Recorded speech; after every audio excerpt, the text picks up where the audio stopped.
दर्शकगण, श्रोतागण, भाइयों और बहनों, मातृशक्ति को नमन।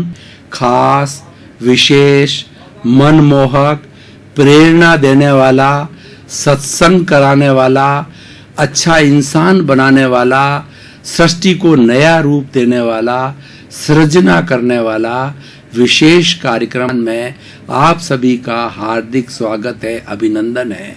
प्रतिदिन नए नए ऐसे विषय जो कि हमारे धार्मिक ग्रंथों से आते हैं, हमारी भारतीय संस्कृति की परंपरा से आते हैं, स्वास्थ्य से आते हैं, योग से आते हैं, इतिहास से आते हैं, उनको लेकर के हम आपको उसके बारे में पूरी जानकारी देते हैं।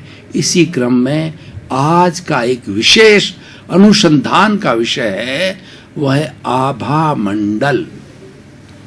भाइयों और बहनों, सबसे पहले हमें ये देखना है कि आभा मंडल किसे कहते हैं, आभा मंडल कैसे बनता है, आभा मंडल से हम किस चीज का नाप करते हैं, किस चीज की जानकारी करते हैं और कैसे जानकारी की जाती है। इन समग्र प्रश्नों का उत्तर हम आज के इस प्रतिपादन में देंगे। सबसे पहले हम देखेंगे कि आभा मंडल क्या होता है।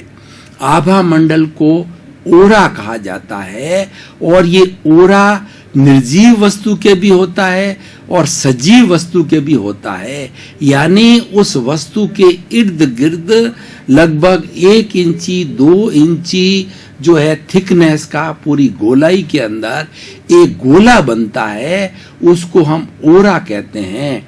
आपने कभी देखा होगा कि महापुरुषों के चित्र के पीछे एक गोला लगाया जाता है, येलो कलर का या पिंक कलर का, अच्छे कलर्ड ब्राइट कलर का लगाया जाता है।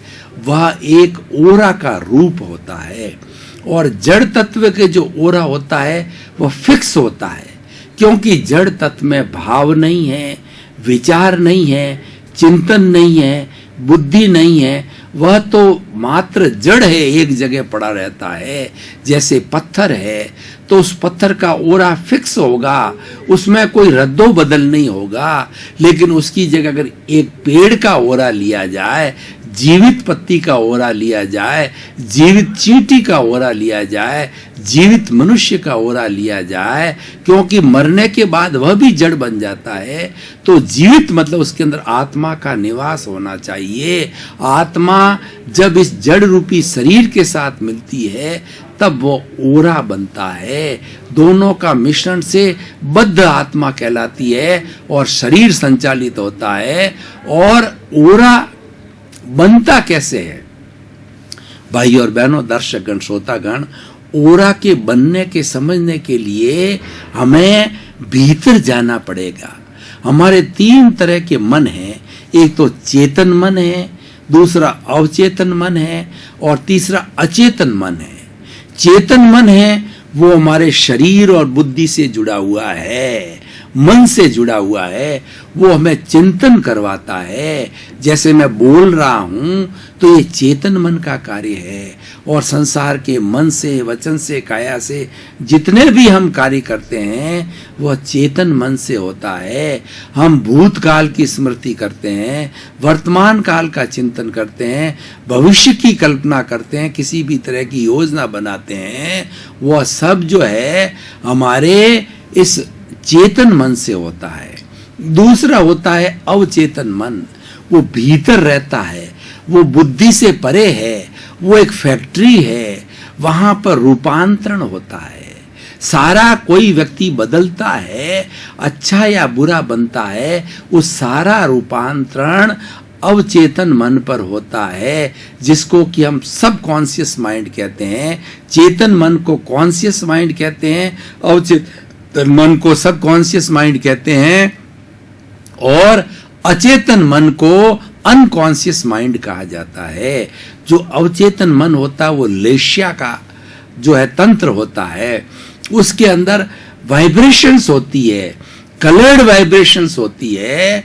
और वो वाइब्रेशंस कहाँ से आती है कि हमारा अचेतन मन अनकॉन्शियस माइंड, हमारी दबी हुई भावनाएं, हमारे दबे हुए कर्म, कार्मण शरीर जो कि आत्मा के साथ युगानुयुगा से, वो अनादि अनंत काल से जुड़ा हुआ है और तब तक जुड़ा रहेगा जब तक कि हम उस कर्म शरीर को आत्मा से अलग नहीं कर लेते हैं।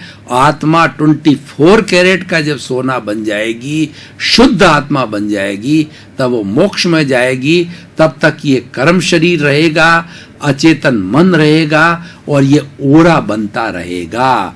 और मोक्ष में जाती है आत्मा, उसका वो अरूपी होती है, वहां ओरा विशुद्धि होता है और अरूपी होती, इसलिए ओरा को नापा नहीं जाता। शरीर हमारा बद्ध शरीर रूपी है, इसलिए ओरा नापा जाता है।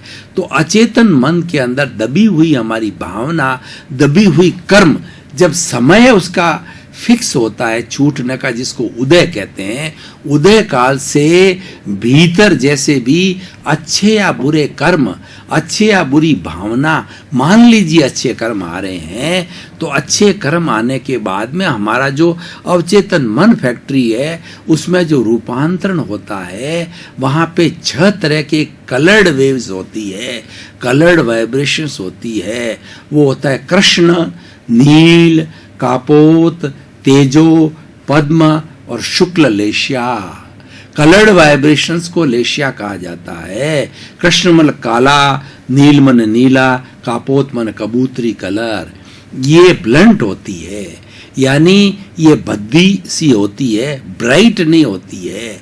तो ये 3 तरह के जो वाइब्रेशंस होते हैं वो अशुभ होते हैं। ये अशुभ कार्य करवाते हैं, हिंसा करवाते हैं, नेगेटिविटी लाते हैं, किसी का बुरा सोचते हैं। लेकिन अब हमारे भीतर से अच्छे भाव आ रहे हैं, धार्मिक संस्कार आ रहे हैं, परोपकार के संस्कार उदय में आ रहे हैं। तब क्या होता है, तेजो पद्म शुक्ल लेशिया, ब्राइट कलर की पिंक, ब्राइट कलर का येलो हल्दी जैसा और ब्राइट कलर का वाइट लेशियाएं जो है वो बनती है और 3 लुप्त हो जाती है, हिडन हो जाती है।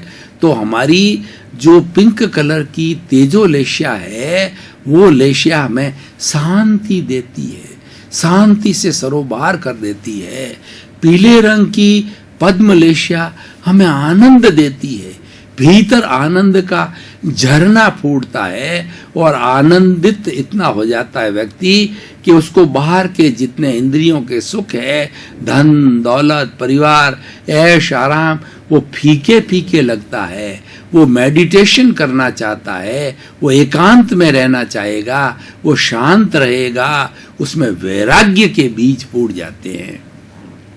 और एकदम वाइट कलर, अगर हमारे भाव बहुत शुभ आ रहे हैं अचेतन मन से, तो वाइट कलर की जो लेशियाएं होती है, प्योर लेशियाएं होती है, एब्सोल्यूट प्योर होती है और ये लंबे समय तक होती है। तो हमारी आत्मा एकदम फुली प्योर होकर के, और उससे जो ये अचेतन मन या कार्मण शरीर है, ये क्लियर होकर के अलग हो जाता है और आत्मा विशुद्ध अवस्था में मोक्ष को चली जाती है।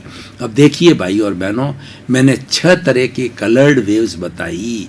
ये कलर्ड वेव्स जो है हमारे अवचेतन मन से एंडोक्राइन, वो अवचेतन मन में वाइब्रेशंस थी, अब एंडोक्राइन ग्लैंड को जब टच होती है तो लिक्विड बन जाती है, रसायन बन जाता है, सीरोटोनिन है और लैक्टिक एसिड है, कई तरह के रसायन के अंदर अच्छे बुरे भाव होते हैं, वो लिक्विड फॉर्म में बदल करके और पूरी बॉडी के अंदर ब्लड के साथ चले जाते हैं। उन सारा संचालन हमारे इस चेतन मन से होता है, बुद्धि से होता है और उसका संचालन यहाँ से होता है। और जैसे जैसे हमारे भाव आए वैसे वैसे हमारे विचार बन गए, और जैसे विचार होते हैं वैसा आचार होता है, जैसा आचार होता है वैसा व्यवहार होता है, और जैसा व्यवहार होता है वैसा व्यक्तित्व हो जाए। अब भाव भीतर से आ रहे हैं, वाइब्रेशन गंगोत्री से आ रहे हैं, वाइब्रेशंस आत्मा से आ रहे हैं, वाइब्रेशन कार्बन शरीर से आ रहे हैं, अचेतन मन से आ रहे हैं। उसका प्रभाव पड़ता हमारे स्थूल शरीर के ऊपर और जैसे भाव होते हैं, हमारे सिर के चारों तरफ 1 इंची 2 इंची मोटाई का या चौड़ाई कुछ भी कहिए, उसका ओरा बनता है। वह आभा मंडल कहलाता है। वो पौद्गलिक होता है, उसको नापा जा सकता है, उसके फोटो लिए जा सकते हैं। जैसे कि मेरे सामने कैमरा है, ये कैमरा मेरा फोटो खींच रहा है और हूबहू जैसा मैं हूं वो इस कैमरे के अंदर कैद किया जा रहा है, अंकित किया जा रहा है। तो वो हमारे विचारों की वाइब्रेशंस थी, वो ओरा के रूप में, वो आभा मंडल के रूप में कर्लियन फोटोग्राफी कही जाती है। कर्लियन नाम का कैमरा फोटोग्राफी है, उन सब विचारों को, वाइब्रेशंस को वो कैच करता है और उसके अंदर बकायदा रेड कलर की, जो मैंने 6 तरह की कलर्स बताए, वैसे कलर्स का वो आभा मंडल है, फोटोग्राफी के अंदर आ जाता है। और ये चेंज होता रहता है, जैसे कि हमारे विचार एक जैसे नहीं होते हैं। मन के लिए कहा गया है, मन लोभी मन लालची और मन चंचल मन चोर, मन के मते न चालिए पलक पलक मन और। मन को एक चंचल घोड़ा कहा गया है, मन को एक पतंग कहा गया है जो उड़ता रहता है, चंचल होता रहता है। मन को जो है वो बंदर की उपाधि दी गई है, बंदर बहुत चंचलता है, मन एक जगह टिकता नहीं है, मन भटकता रहता है। जब मन भटकता है तो विचार बदलते हैं, जब विचार बदलते हैं तो आभा मंडल बदलता है, यानी उसके थोड़े थोड़े समय के बाद के अंदर उनके कलर्स के अंदर चेंज आ जाता है। कभी कभी पिंक कलर आता है, कभी येलो कलर आता है, कभी रेड कलर आता है, कभी जो है ब्लैक आ जाता है अगर इंसा के भाव होते हैं, और कभी कबूतरी रंग का आ जाता है, कभी जो है ब्राउन मतलब जो है वो आसमानी कलर का आ जाता है, नीले रंग का। तो इस तरीके से वो कर्लियन फोटोग्राफी से वो पकड़ लिए जाते हैं विचार, और उस पर्टिकुलर समय के विचारों की एनालिसिस करके कर्लियन फोटोग्राफी रिजल्ट देती है। इस व्यक्ति ये सोच रहा है, व्यक्ति किसी का भला सोच रहा है, व्यक्ति के अंदर पॉजिटिव थॉट्स आ रहे हैं और व्यक्ति में नेगेटिव थॉट्स आते हैं। अगर वो काले रंग के आ जाता है, अगर ओरा आभा मंडल या ब्लू कलर का आ जाता है, तो 18 तरह की नेगेटिविटी, प्राणातिपात, मर्शावाद, दत्तादान, मैथुन, परिग्रह, क्रोध, मान, माया, लोभ, राग, द्वेष, कलह, अव्याख्यान, पैशून्य, परिपरिवाद, रति हरति, माया, मर्सा, मिथ्या दर्शन, शल्य, पाप बोलते हैं। 18 तरह की नेगेटिविटी को धार्मिक ग्रंथों में 18 तरह के पाप बोले जाते हैं। उसके अनुसार जो है आभा मंडल बनता है और आभा मंडल बदलता रहता है। इसलिए भाई और बहनों, अब आभा मंडल क्या है, आभा मंडल कैसे बनता है और आभा मंडल से हम अंकन क्या करते हैं, मनुष्य का व्यक्तित्व का अंकन करते हैं। अगर दिन में 4-5 बार उसका लिया जाए, उसके नेगेटिव थॉट्स रहते हैं, तो आभा मंडल भद्दा आएगा, काला आएगा, नीला आएगा, कबूतरी रंग का आएगा, और वो व्यक्ति परोपकारी परार्थ की भावना रखने वाला है, सबका हित चिंतन करने वाला है, या परमार्थी जो है वो महर्षि है, सन्यासी है, जो सबका भला सोचता है। सर्वे भवन्तु सुखिनः सर्वे भवन्तु मिलावे, और हर वक्त ये चिंतन करता है कि 84 लाख जीवा योनि के प्राणियों को किंचित मात्र भी मेरे मन से, वचन से, काया से कष्ट न हो, कष्ट न हो और कष्ट न हो। और बड़ा विशाल चिंतन करता है कि 84 लाख जीवा योनि के प्राणी निर्दोष है, सारा दोष मेरा है। व्यक्ति अपना दोष ढूंढना चालू करता है और संसार के सब जीवों को निर्दोष मानता है। निर्दोष मानता ही नहीं, निर्दोष घोषित करता है, और तब तक उस पर केंद्रित रहता है, तब तक उसके प्रति प्रायश्चित करता है, जब तक कि वो निर्दोष हो नहीं जाता, वो शुद्ध नहीं हो जाता। दोष का मतलब पाप, दोष का मतलब जो हम कष्ट देते हैं किसी को, उसको कुछ भी कहिए आप, चाहे पाप कहिए, दूसरों को कष्ट देना कहिए, चाहे दोष कहिए, सबका अर्थ एक ही है। तो ये सारा हमारे आभा मंडल में आ जाता है। और आभा मंडल में और भी बहुत सी बातें आती है। हमारे शरीर के अंदर किसी प्रकार की बड़ी बीमारी होने वाली है तो उसके संकेत आभा मंडल में 6 महीने पहले आ जाते हैं। उसके एनालिसिस किया जाए, उसको समझा जाए तो वो बीमारी 6 महीने पहले आभा मंडल में चित्रित हो जाती है। उससे हम क्या है कि एकदम चौकन्ने हो जाते हैं। अगर व्यक्ति विवेकवान है तो अपने आभा मंडल को देख करके वो सचेत हो जाता है कि मुझे बीमारी होने वाली है, उसके उपाय करने लग जाता है। ये भी बहुत बड़ा फायदा है। और किसी व्यक्ति का कुछ अनिष्ट होने वाला है, वह भी आभा मंडल के अंदर अंकित हो जाता है। उसका उपाय जब हमें किसी चीज का पहले ध्यान हो जाता है, ऐसे कहते हैं, एक राजस्थानी में कहावत है कि पानी आवे उन पहली पाड़ बांधनी चाहिए, यानी पानी आने के पहले पाल बांधनी चाहिए, बांध बनाना चाहिए। पानी आ गया तो उस प्रवाह के अंदर बांध बंध नहीं सकता। बांध को, पानी को रोकने के लिए पहले तैयारी की जाती है, दीवार की चुनाई होती है। इसीलिए वो जब हमारे भीतर चित्रांकन हो जाता है तो हमें सचेत होकर के उसका उपाय, मेडिसिन लेने का उपाय है, योग करने का उपाय है, दिनचर्या को नियमित करने का उपाय है, नेगेटिव थॉट्स को सोचने का उपाय है, सब जीवों को निर्दोष मानने का उपाय है, प्रायश्चित करने का उपाय है कि मेरे द्वारा पाप किए हुए ईश्वर निरस्त हो, समस्त प्राणियों से मैं क्षमा। प्रायश्चित एक बहुत बड़ा अपने आप को निर्दोष करने का, अपने आप को शुद्ध करने का, अपने ओरा को अच्छा बनाने का, पॉजिटिव बनने का, मोक्ष जाने का सबसे अच्छा जरिया है, वो प्रायश्चित है।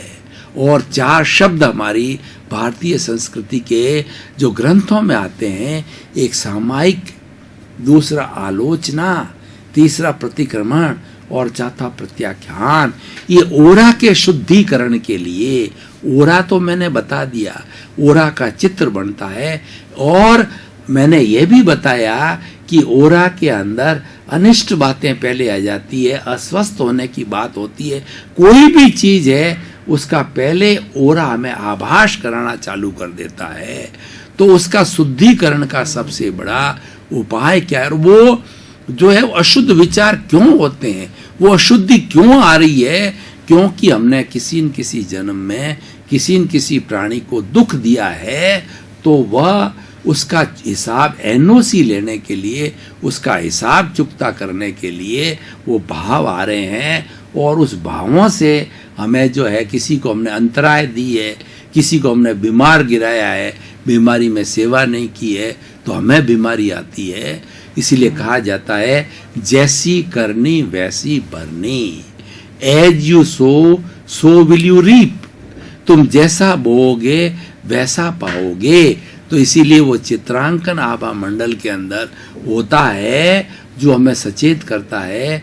तो उसका सबसे बड़ा फॉर्मूला मैंने बताया, सामायिक का अर्थ होता है अपने दोषों को, अपने पापों को, अपने द्वारा किए गए, पास्ट के अंदर किए गए कुकृत्यों को, पास्ट के अंदर कॉजेस जो बोए गए हैं उनके इफेक्ट्स को ठीक करने के लिए अपने जो है देखो, अपने दोषों को देखना, अपनी गलतियों को देखना, अपनी नेगेटिविटी को देखना, अपने द्वारा किए गए पापों को देखना, उसको सामायिक कहते हैं।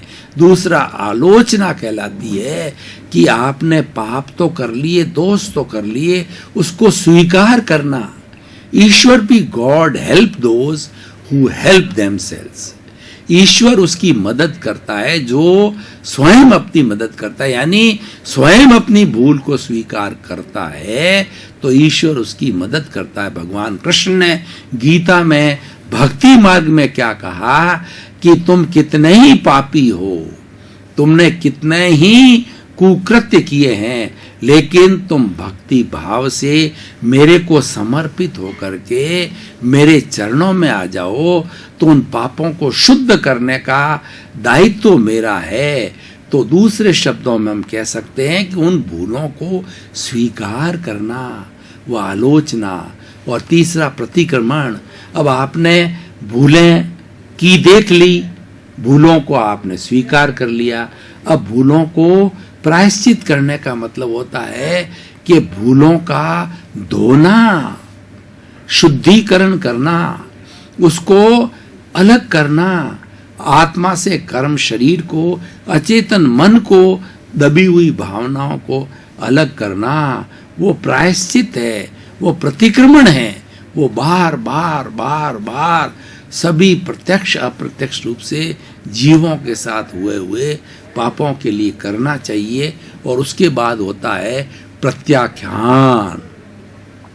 सत्पुरुष से, भगवान से ये प्रार्थना की जाती है, हे ईश्वर, मैंने अपने पाप धोए हैं, मुझे ऐसी शक्ति दो कि भविष्य में उन पापों को, भविष्य में उन दोषों का फिर से सेवन न करूं, ताकि मेरा कार्बन शरीर है फिर से आगे विकसित न हो, अचेतन मन है फिर से विकसित न हो। तो इस तरीके से ओरा को शुद्धि करने का तरीका है, मेथोडोलॉजी है, एक प्रणाली है, एक सिस्टम है। इसके माध्यम से हमारी ओरा में आए हुए अनिष्ट भाव, अनिष्ट जो है संस्कार और रोग के बारे में, हमारा अहित के बारे में, उनका हम शुद्धिकरण कर सकते हैं। तो भाई और बहनों, दर्शकगण, श्रोतागण, हमें मनुष्य को सुधारना है, क्योंकि सुधरे व्यक्ति, समाज व्यक्ति से राष्ट्र स्वयं सुधरेगा। सबसे जो छोटा घटक है वह मनुष्य है। अगर एक मनुष्य सुधर जाता है तो 11 मनुष्यों को सुधारेगा। एक मनुष्य बिगड़ता है तो 11 को बिगाड़ेगा। 11 सुधरे हुए व्यक्ति जो है 1011 को सुधारेंगे। 1000 सुधारी व्यक्ति समाज के अंदर 1,11,000 करेंगे।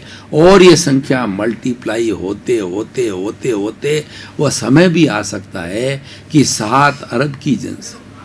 दर्शकगण, श्रोतागण, भाई और बहनों, आपके प्रति कृतज्ञता, साधुवाद, धन्यवाद। जगत कल्याण है। सर्वे भवन्तु सुखिनः, सर्वे भवन्तु निरामया। सभी सुखी हो, सभी आनंदमय हो और विश्व के समस्त प्राणियों को सुख मिले, किसी को दुख न हो, सभी स्वस्थ रहें, सभी आनंदपूर्वक रहें। आप सभी के प्रति मंगल भावना, शुभ कामना। आपका जीवन आनंदमय, प्रेममय, शांतिमय, वैराग्यमय, समतामय, मोक्ष मार्गी बने। आपके प्रति मंगल भावना, शुभ